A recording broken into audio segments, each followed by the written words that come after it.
Dear student, मैं हूं Shankar sir और आरएसएस एजुकेशन ग्रुप में आज आप अध्ययन करेंगे सीबीएसई बोर्ड क्षितिज भाग 2 में निर्धारित गद्य खंड के अंतर्गत चैप्टर है आपका नेताजी का चश्मा। क्लास 10th में नेताजी का चश्मा बड़ा ही रोचक और दिलचस्प गद्य लेखन है, जिसके लेखक हैं स्वयं प्रकाश। स्वयं प्रकाश जी ने इस कहानी को, इस गद्य रचना को इसलिए लेखनीबद्ध किया है जिससे कि हमारे समाज में देशभक्ति के प्रति लोगों के अंदर, नव युवकों के अंदर एक प्रेरणा उत्पन्न हो सके, एक जोश उत्पन्न हो सके। तो ये कहानी अगर आप देखते हैं तो कहानी के जो मुख्य पात्र है कैप्टन। सर्वप्रथम बात करते हैं कैप्टन की। कैप्टन कौन है?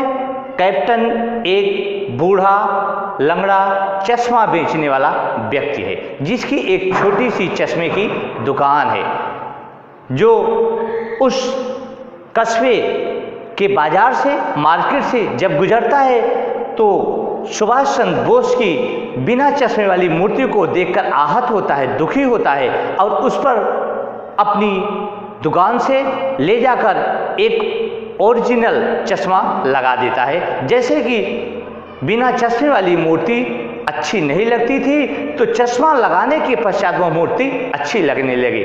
देखिए कितना जज्बा था उसके अंदर, कितना देशभक्ति कूट कूट के भरा था उस कैप्टन के अंदर। कोई कैप्टन है नहीं, उसकी उपाधि उसको दी गई थी। दूसरा है हालदार। हालदार कौन है? हालदार साहब जब उस कस्बे में, उस गांव में आते हैं भ्रमण करने के लिए, उनका ड्राइवर गाड़ी को चला रहा है तो वो पहली बार आते हैं, तो जब वहाँ देखते हैं सुभाष चंद्र बोस की मूर्ति को उस बाजार में, तो पान वाले से पूछते हैं, पान वाले के पास रुककर पान खाते हैं, उससे पूछते हैं मूर्ति के संबंध में कि इस मूर्ति पर चश्मे को किसने लगाया। ओरिजिनल चश्मा दिख रहा था, एक कौतूहल बनता है, उत्सुकता जागृत होती है, तो पान वाले ने पूरा जिक्र बता दिया उनको। पान वाला तीसरा मुख्य पात्र है, पान वाला। पान वाला जिसके पास हालदार साहब बार बार आते हैं और वह पान वाला हालदार साहब से जब हालदार साहब पूछते हैं कैप्टन के विषय में तो वह पान वाला उसका वर्णन करता है, लेकिन पान वाला कहता है वह लंगड़ा कैप्टन, इस प्रकार से कहकर उसे संबोधित करता है। ऐसे उसके वर्ण, उसके शब्द बहुत ही हालदार साहब को आहत करते हैं, दुखी करते हैं, क्योंकि एक देशभक्त के प्रति ऐसा शब्द, ऐसे वर्णों का प्रयोग नहीं करना चाहिए। तो ये कहानी के मुख्य पात्र हैं। आप ध्यान रखिए, ये 3 कहानी के मुख्य पात्र हैं जिनके इर्द गिर्द ही पूरी कहानी आपकी लगभग पूर्ण होती है, समाप्त होती है। अब बात करते हैं कहानी के अन्य पात्रों की। देखिए कहानी के अन्य पात्र हैं मास्टर मोतीलाल। तो मास्टर मोतीलाल कौन है? मास्टर मोतीलाल उस कस्बे के इकलौते स्कूल के, इकलौते आर्ट के टीचर हैं। यानी उस कस्बे में एक ही स्कूल था जिसमें एक ही आर्ट के पढ़ाने वाले टीचर थे। उन मास्टर मोतीलाल को उस कस्बे नगर पालिका के मेंबर्स ने उनको यह जिम्मेदारी दे दी थी कि आप इस मूर्ति को बनाइए। अगला अन्य पात्रों में नगर पालिका के मेंबर्स। तो जो नगर पालिका के मेंबर्स थे, जिन लोगों ने उनको यह मूर्ति बनाने का जिम्मा दिया था, तो वो लोग भी इसके अन्य पात्र हैं। और लास्ट में गांव के बच्चे, गांव के वो छोटे छोटे नवयुवक बच्चे जो नेताजी की उस मूर्ति को बिना चश्मे वाली नहीं रहने देते हैं। और टॉपिक में आप देखेंगे, अंतिम पैराग्राफ में आप देखेंगे कि उन बच्चों ने नेताजी के उस मूर्ति पर सरकंडे का चश्मा लगाया था। तो गांव के ये बच्चे भी कहानी के अन्य पात्र में हैं। तो इस प्रकार से आप कहानी के मुख्य पात्र और अन्य पात्रों को ध्यान दे सकते हैं। आइए अब चर्चा करते हैं कहानी के सारांश की। तो कहानी का सारांश इस प्रकार है, एक गांव है, गांव की अच्छी खासी आबादी है, जनसंख्या है। उस गांव में जो मार्केट है, जो बाजार है, उस बाजार में एक चौराहे पर नेताजी की मूर्ति, सुभाष चंद्र बोस की मूर्ति लगाने का कार्य प्रारंभ होता है, जिसकी जिम्मेदारी नगर पालिका के मेंबर्स को दी जाती है। नगर पालिका के मेंबर्स ने मास्टर मोतीलाल को बुलाया और आनंद फानन में नेताजी सुभाष चंद्र बोस की मूर्ति बनाने का जिम्मा उनको सौंप दिया। मास्टर मोतीलाल को 1 महीने में मूर्ति 1 महीने के अंदर बनाकर देनी थी, तो मास्टर मोतीलाल ने जल्दी जल्दी उस मूर्ति को बनाना चालू कर दिया।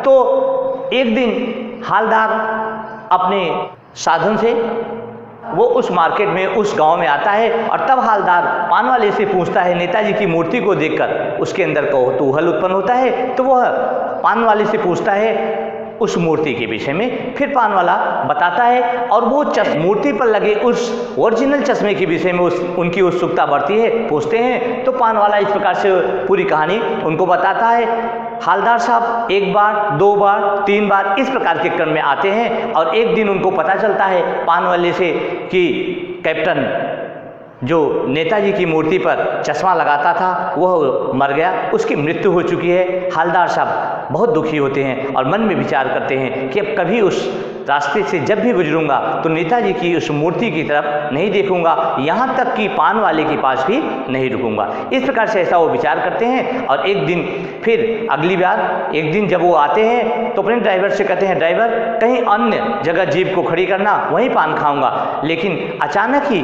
बरबस उनका हृदय उस मूर्ति की ओर खिंच जाता है। जब उस मार्केट में पहुंचते हैं तो वो उस मूर्ति को देखने की इच्छा उनकी बढ़ती है और जब देखते हैं तो क्या देखते हैं, उनके मन में ऐसा विचार था कि शायद मूर्ति पर चश्मा लगाने वाला अब कोई भी नहीं होगा। लेकिन अचानक वो मूर्ति को देखकर उछल पड़ते हैं, गाड़ी रुकवाते हैं और दौड़कर उस मूर्ति के पास जाते हैं और क्या देखते हैं कि नेताजी सुभाष चंद्र बोस की उस मूर्ति पर सरकंडे का बना हुआ, सरकंडा क्या होता है, एक लकड़ी होती है एक प्रकार का जिसको नरकट या सरपत बोलते हैं, तो सरकंडे का बना हुआ चश्मा गांव के छोटे छोटे बच्चों ने लगा दिया था। यह देखकर हालदार साहब भावुक होते हैं, उनके आंखों में आंसू भर जाता है और मन में विचार करते हैं कि देशभक्ति का जज्बा कभी भी समाप्त होने वाला नहीं है, यह आने वाली पीढ़ियों को प्रेरणा देने का कार्य करता रहेगा। भले ही कैप्टन ना रहा तो क्या हुआ, किंतु नए नवयुवक हमेशा इस कार्य को संभाले रहेंगे,